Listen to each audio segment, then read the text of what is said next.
Every evening, an old man named Papa Emeka would sit on a rickety chair outside his tiny house just watching.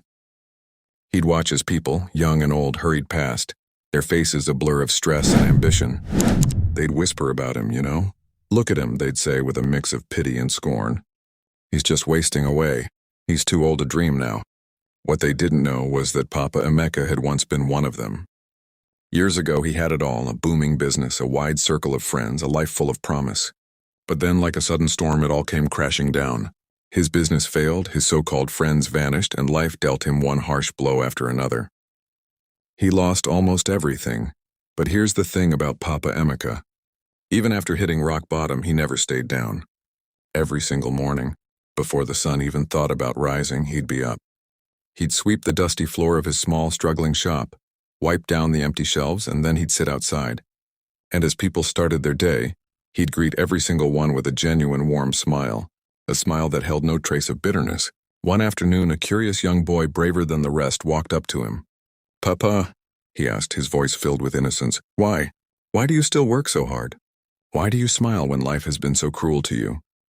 Papa Emeka's weathered face broke into that familiar, kind smile. He looked at the boy and said, "My child, look at the sky. The sun still rises even after the darkest night, doesn't it? As long as I wake up and feel the breath in my lungs, I know God is telling me something. He's telling me my story isn't over yet." Those simple words, and they were like a spark. They traveled from person to person, spreading through the community like wildfire. Slowly, something began to shift. Months later, people started stopping by his little shop. Not just for the few items he sold, but for his kindness, for his wisdom. The very same people who once mocked him now lined up, seeking his advice on their own struggles. His tiny, forgotten shop transformed into a beacon of hope for the entire village. Years passed, and Papa Emeka lived a long, full life.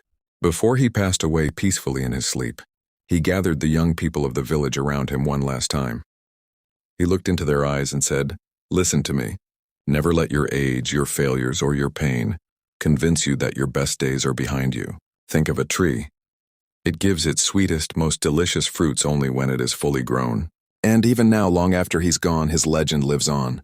Whenever life gets tough in that village, whenever someone feels like giving up, they remember the old man who sat outside his small shop, who smiled through the pain, and who refused to believe his story was over. They remember Papa Emeka, because his life taught them the most important lesson of all. It is never, ever too late to rise again. Hope has no age limit.